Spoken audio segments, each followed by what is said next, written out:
মানুষ যখন মারা যাওয়ার পরে দেখবেন কান্নাটা একটু বেশি হয়। কারণ আমি জানি যে ওই মানুষটা আজকে মারা গিয়েছে, তাহলে তার জন্য এটা কেঁদে লোককে দেখা দেবে, দেখো আমি ওকে কত ভালোবাসি।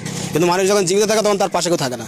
এরাও ঠিক, এরা জানে যে এই 26 সালের নির্বাচনের পরে এদের আর কোনো অস্তিত্ব বলে কিছু বাংলায় থাকবে না, একমাত্র তৃণমূল কংগ্রেস ছাড়া। আপনারা প্রত্যেকেই বক্তব্য শুনতে পেলেন। একজন ব্যক্তি তিনি যে কথাটা তুলে ধরলেন, আমি তার ব্যাখ্যা এবং তার সম্পর্কে একটু আলোচনা করব। প্রত্যেককে বলবো যারা আইএসএফ করেন এবং যারা পীরজাদা নওশাদ সিদ্দিকী ভাইজানকে যারা ভালোবাসেন, প্রত্যেককে বলবো যে আপনারা আমার এই চ্যানেলকে লাইক, শেয়ার এবং সাবস্ক্রাইব অবশ্যই করবেন। যখন কোনো মানুষ জীবিত থাকে তখন ওই মানুষের গুরুত্ব কেউ দেয় না, আর যখন মারা যায় তখন সবাই কান্নাকাটি করে যে মানুষটা মারা গিয়েছে, সকলেই জানে। তো এখানে যে পীরজাদা নওশাদ সিদ্দিকী ভাইজানকে যে উদাহরণ দিয়ে কথাটা তুলে ধরলো, আমি এই পরিপ্রেক্ষিতে তার উত্তরটা এটাই দিতে চাই যে মানুষ যখন জীবিত থাকে, যখন কোনো মানুষ যখন অত্যাচার করে, যখন কোনো মানুষের সঙ্গে দুশ্মনী করে, যখন কোনো মানুষকে যখন বিরক্ত করে, যখন কোনো মানুষের সঙ্গে অসৎ ব্যবহার করে, ওই রকম মানুষ জীবিত থাকার চাইতে মরে যাওয়াটাই উচিত। সেই মানুষটার জন্য কেউ কাঁদে না, সেই মানুষটার জন্য কেউ দুঃখ করে না, সেই মানুষটার জন্য কেউ কি আপনার অনুতপ্ত পায় না। তারা প্রত্যেকে মানুষের মুখে একটা কথাই শুনতে পাবেন যে মানুষটা মরে গিয়েছে, খুব ভালো হয়েছে। কেন? যে এত অত্যন্ত মানুষকে জ্বালিয়েছে, ও মরেছে, খুব ভালো হয়েছে।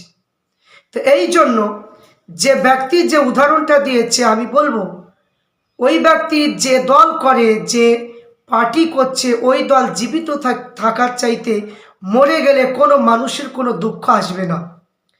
এই জন্য আমরা প্রত্যেকেই পীরজাদা নওশাদ সিদ্দিকী ভাইজানকে ভালোবাসি, কারণ যে তিনার যে দল এটা জীবিত থাকবে। কারণ যে দলের মধ্যে মায়া আছে, যে দলের মধ্যে মমতা রয়েছে, যে দলের মধ্যে মানুষের পাশে দাঁড়ানোর মতো যে পাশে দাঁড়াতে পারছেন এবং প্রত্যেক জাতি ধর্ম বর্ণ নির্বিশেষে প্রত্যেক মানুষের হয়ে যে দল কাজ করছে, আমরা ওই দলের জন্য আমরা প্রত্যেকেই আমরা ভালোবাসি ও প্রত্যেকেই সেই দলের প্রতি আমাদের আশা আছে। কিন্তু আজ যে মানুষটা প্রত্যেক মানুষের স্বার্থের জন্য তিনি যেভাবে ছুটে বেড়াচ্ছে, সেই মানুষটার দল কখনো মুছে দিতে পারে না। যে মানুষটা স্বার্থপরের মতো চলে, যে মানুষগুলো নিজের পেট বুঝে, নিজের ছাড়া অন্য কারো বুঝে না, সেই দল থাকার চাইতে মরে যায় ভালো, কেউ কাঁদবে না।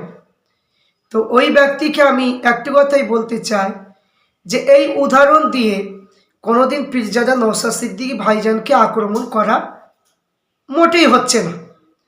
এখানে আমি প্রত্যেককে বলবো যে আপনারা দেখুন, এই সমস্ত জাহেল ব্যক্তিরা এরা তো বলবেই, কারণ এরা হচ্ছে আপনার যে কোনো একটা পদ যদি দেওয়া যায় মুসলমানের মধ্যে, তো মনে হচ্ছে তার মাথায় আসমান ভেঙে পড়ছে।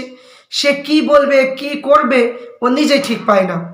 এই জন্য এই সমস্ত চুটকি ফুটকি চামচাগুলো এরা তো অনেক কিছুই বলবে, কারণ এরা তো এক বান্ডিল সিগারেট যদি দেওয়া যায় বা এক বান্ডিল বিড়ি যদি দেওয়া যায়, তাহলেই বিশাল ব্যাপার। তাহলে আর কোনো কিছু কাজ করবে না, মাথা একবারে হ্যাং হয়ে যাবে। তখন যে কে সম্মানীয় ব্যক্তি, কে অসম্মানীয় ব্যক্তি, তখন আর দেখাদেখি করবে না, তখন যা মুখে আসবে তাই বলতে লাগবে। তা আমি বলবো যে এই সমস্ত বাজে মন্তব্যগুলো না করে যে সমস্ত ভোটারদের নাম এই যে বাতিল হয়ে যাচ্ছে, সেইগুলো কিভাবে আনা যায় সেইগুলো ব্যবস্থা করুন। নওশাদ ভাই পিছনে লেগে কোনো লাভ নেই, কারণ ভাঙড়ে যেভাবে নওশাদ সিদ্দিকী ভাইজানকে আপনার পুরুষ থেকে নারী থেকে যাদের ভোট রয়েছে, এমনভাবে আশ্বাস, এমনভাবে মানুষ ভালোবাসছেন, আশীর্বাদ করছেন। এবার শওকত মোল্লা এবার যাবে, এটা নিশ্চিত, কেউ আটকাতে পারবে না।